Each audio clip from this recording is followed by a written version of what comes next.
Hello, everyone, and welcome back to TU Stories. I'm your host, Adrian Battle Marston, and today we have another special guest here with us that's going to share a little bit about their story. And I'm going to give them a chance to introduce themselves. Hello, everyone. My name is Anthony Davis. I'm the Title IX Civil Rights Investigator here at Towson University. I'm originally from Brooklyn, New York. I'm happy to be here. Brooklyn, New York. What was it like growing up in New York City? Oh man, it was fun for the most part. I grew up close with all my family and friends, the close walking distance. For the most part, I loved it. I went to college out of moved away so closer to the Rochester area. It's called Alfred University. Yeah. It's a small town. It's a really college town. Really, is what it is. Across the street, you have Alfred University. Then right side of it is Alfred State College. Wow. So it's just all college students. It's in a rural area, completely different from Brooklyn, New York. I went there. I got the change of pace, slow environment. Loved it. Came back to Brooklyn for work, and then I was just like, you know what, I'm over Brooklyn. Yeah. So Was it just the busyness of it all, and you just needed a new yeah, I think place it was. to be in? Yeah, I think it was a sum of all of it. Yeah, it was mostly because I wanted a new chapter. I would say, but it was pretty busy. It was pretty hectic. Everyone was just living on top of each other. I wanted a little more space. I think that was just one of the biggest reasons what made me want to pursue different areas. Yeah. And how did you end up here in Maryland? I ended up in Maryland because my fiance at the time, she was looking for work as an athletic trainer. She had more opportunities in Maryland opposed to New York, where we both came from. She was from the Bronx, I was from Brooklyn. So she found a job out here, which lit the fire to find a position as well. I found employment at Harvard Community College as the coordinator for student conduct and intervention services. So we've been here in Maryland for about 3 years now. Yeah. And so we're here at Towson, and you work primarily in our equity and compliance division, and more specifically with Title IX. So we don't see too many black men in that particular department. Right. What was your journey to sort of bringing you into this field? Did you always have an interest in that particular area? And if not, how'd you wind up in this particular department? Right. That's a great question. All right. So I did not initially see myself in higher education. When I first went to college, I always was thinking I was going to go into mental health. That's what, it was just seeming like my life was just going to go towards during that time when I was young, 18 years old. However, I took an internship at the program in which I was enrolled to in my college. It's called the Higher Education Opportunity Program. And it's a program in which that the college enrolls, they help mentor, they provide support services, also students who from unrepresented background. So I did the internship there. Again, like I said, I was also a student and part of that. And from my experience of it, it seemed like a lot of students who looked like me, from my background, had problems essentially attending college, and they felt inadequate towards their counterparts. And I was confused by that because I always excelled in school. That was probably one of my biggest strengths. However, it hurt me to see that my fellow brethren was struggling to obtain these degrees that I know would potentially change their life for the better. Yeah. So I changed my path from there and then wanted to do more mentorship. I was really big into mentorship in my early years of my career, providing time management skills, academic workshops, things like that. That I think that would help boost their academic career to be successful there at college. So from there, again, I made a couple of transitions. I moved back to Brooklyn, New York. I got a job as a academic advisor. Loved it. I spoke to different people every day, learned what they wanted to do. Um, and then, like I told you earlier, I moved to Maryland and became the student conduct. I also had the opportunity to be a mentor in that role as well. Yeah. But like you said, back to your initial question, that I don't even see that many black males in this profession. And I did notice that as I was transitioning from institution to institution, I always did feel like I didn't really see that much representation see myself within somewhere else within, either it be a student or well as it be a faculty or staff. Um, but I would say it kind of it played a part into my decision of going here as well, because I didn't see that representation, I wanted to be that representation for other students. So like I was saying, I did find opportunities to do mentorship within my role. However, my mind shift changed after I took a couple of financial literacy courses that I wanted to pursue creating my own business. I was able to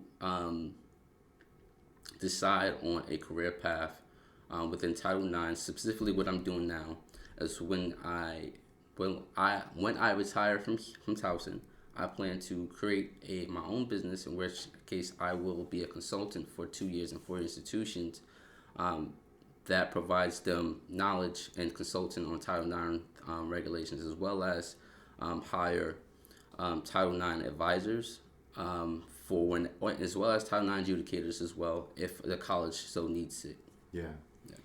And so, I mean, we've talked a little bit about this beforehand, how Towson's pretty diverse, but in some of your other employment, that wasn't always the case, right? Right. How, in a particular field like compliance, where you're getting cases sometimes are tragic that have victims, how do you sort of see representation as like a benefit? Were there things that you started to notice, and how did your just being there for black students, for black male students, how did benefits sort of show up in that way? Right.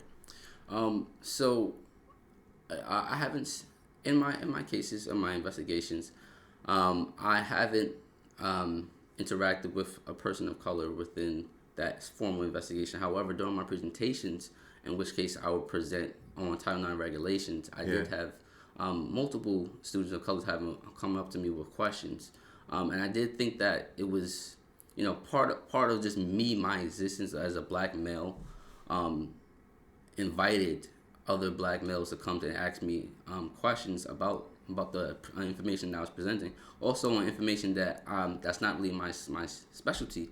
Particularly being one student, another black student came up to me and asked me a question about hate bias. Although hate bias is, we investigate hate bias incidents within our Department of Office of Inclusion and Institutional Equity, it's not my specialization. Right. But seeing that I was a black male and someone he could relate to, he approached me and wanted to ask that question. And the same thing for Title IX as well. We have great representation within our department, and I value that incredibly. But there is something special about that relationship that you have between a black male and another black male. And it's just great to see, and it's great to be here. Just that to be that representation for other students as well. Because he's probably not asking you those questions if he doesn't see someone that looks like him. Right. Yeah. You've talked a little bit about mentorship. What are some examples that you've had in your life where you had a mentor that probably played an impactful role on you as a person? Absolutely. In my in my middle school, I had a great teacher named Mr. Schoolfield. Mr. Schoolfield, you hearing this? Big ups. Mr. Schoolfield was my, I guess, homeroom teacher. He taught everything there, but his specialty was math. Um, I loved that class. I loved every time he taught math to us. He made me feel incredibly special because he told the entire class and like made a class announcement. He said, excuse me, class. It's been 4 straight tests, and Anthony has gotten 100 on all the class on all the tests. I was like, what? I didn't even know that. I wasn't keeping track, but he made me feel special during that moment. And ever since then, I've been trying to get 100 on every class, on every test. Sorry, uh, every time. You know what I mean? And it was a lot of it. Yes, it was for me, but a lot of it was to make him proud as well. And that boosted my self esteem, and just made me just want to just excel in everything I did. Yeah. It kind of sounds like for him, he's probably done that sort of announcement for years, I'm assuming. Like, that's just part of his routine as a teacher. But, like, for you, I mean, it feels like that kind of, like, changed the trajectory of, like, how you looked at schooling now. Like, you're more motivated. Yeah. Absolutely, yeah. It's funny you mentioned that because I connected with him a few years ago. I think after I graduated high school, I connected with him. Like I said, he was my middle school teacher. And when I graduated high school, I told him about the incident, but I mentioned, and he didn't even remember it. But really, it stuck in my head forever. I tell you that, yeah. But he was glad to hear that I finished school. I finished high school, and I was moving on to college. So, like you just said, he didn't probably even think too much of it, but it made a lasting impact on my life. Yeah. Yeah. It is interesting when we think about that because I think about some of the Black mentors that I had and some of the actions that they had were probably insignificant to them, right? But they felt like life-changing, right? It could be just as something as simple as I saw a Black male wearing a suit. Like that's not something that I would see often, right? Or that the fact that like he had a master's degree or a PhD degree. If I just don't see him with the accomplishments, I don't even think I consider going to get my master's. I remember being a freshman like, yeah, I would just be lucky if I can just graduate in at least 5 years. The idea of pursuing anything further than that, I don't even know it wouldn't even have crossed my radar to even consider pursuing if I don't at least just see him just like as a person who's done it. You know what I mean? Absolutely. Representation is a huge thing. I have a son. My son is 21 months old. I make sure that I dress up in these suits. These suits aren't required for my job, but I dress up shirt and tie for him to see that type of representation, And I will go to school well, I guess this is a school, right?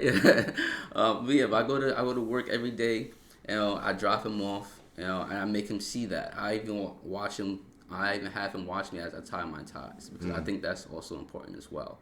So yeah, absolutely. I want him to envision himself dressing up as nice as I am to go to work or to go to school, just so that way that type of representation stays in his mind and he says that one day he will do these things. Yeah. So we're in the Title IX department. We have equity and compliance, and it's an important discussion. It can be very sensitive, particularly for people who have experienced tragic moments in their college experience. Yeah. How do you all sort of take such a intimidating discussion and at least present it in a way where people can feel comfortable, particularly with students, because this might be the first time that they even ever engage in a topic like this. How are you all sort of navigating through that and trying to find ways to like present it comfortably? Right. And the first thing is to know your audience. You want to know who you're presenting to, whether it be students, whether it be faculty or staff. You want to know your audience. You want to know how this information is important or relevant to them specifically. You know, um, everyone needs to comply with Title IX regulations, whether it be students, faculty, or staff. Whoever steps on Towson University needs to do so. However, when you're presenting the information, you want to know how I can present this information to them that's going to stick on their head for a lasting periods of time. And also, you want to be sensitive to the information as well, meaning that the information, as you said, is such important information that they need to know, and it could be sensitive too, because if they do, or God, it's not a perfect world, we try to prevent it, but if the situation happens, and Title IX specifically, for those who don't know, would be violations of sexual assault, sexual harassment, stalking, domestic violence, dating violence, retaliation, and sex discrimination. Yeah. So when these incidents happen on campus, we got to be sensitive to the information. We want to let them know that we're here to support them, and we're here to investigate what happened, to be unbiased as much as we can, so that way we could prevent this. We could present that type of information to our decision makers here on campus. If it's students on student stand, it would be the Office of Student Conduct, and if it involves a staff or employee, it would be the Office of Human Resources. So we want to make them know that we're comfortable presenting the information to them, and also we want them to know that we are trying to be proactive. We're trying to educate them so that way they don't make these mistakes, and they make our community safer. Yeah, and understanding the differences between the different examples you gave, which I thought was like a pretty impactful thing that I've seen you all do, where you'll ask, all right, based on this scenario, like, where do you all think this one would lie, to sort of encourage them to think critically, so they have a very deep understanding of each of the different categories that you all place the Title IX instances in. Right. I think is also important. I've remembered, Dr. Bradley will say things like, if you've got to get your girl drunk, your game is weak. Right.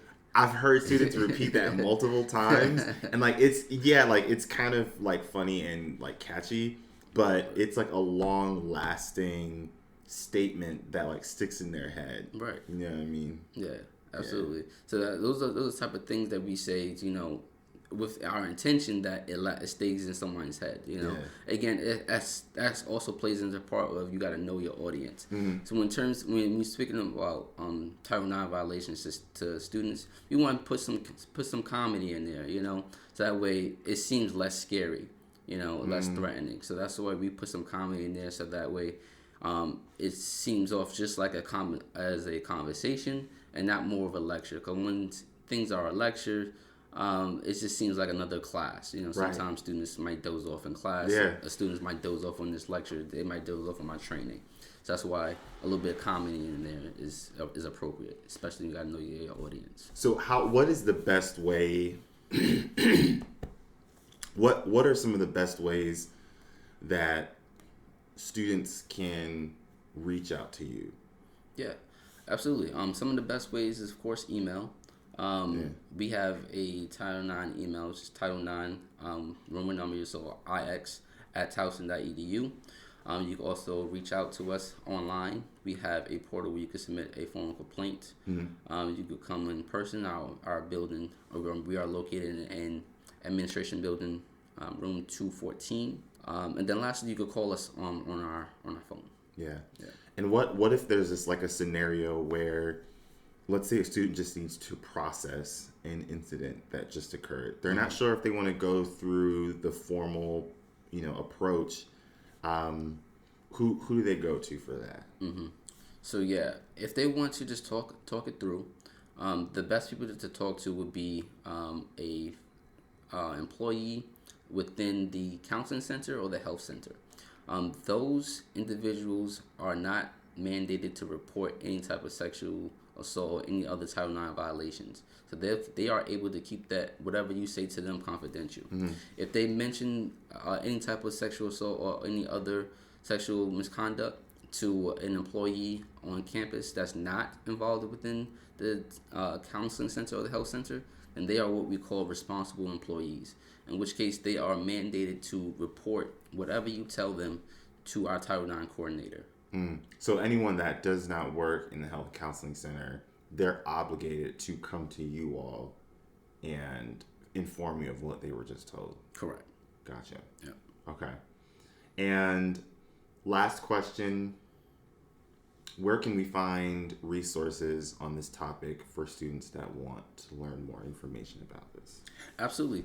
Go on our website, go on Towson.edu, in the search bar, click OIIE, or you can type in sexual misconduct. There you will find all our policies, you will find our procedures, you will find information on how we can make our campus safer.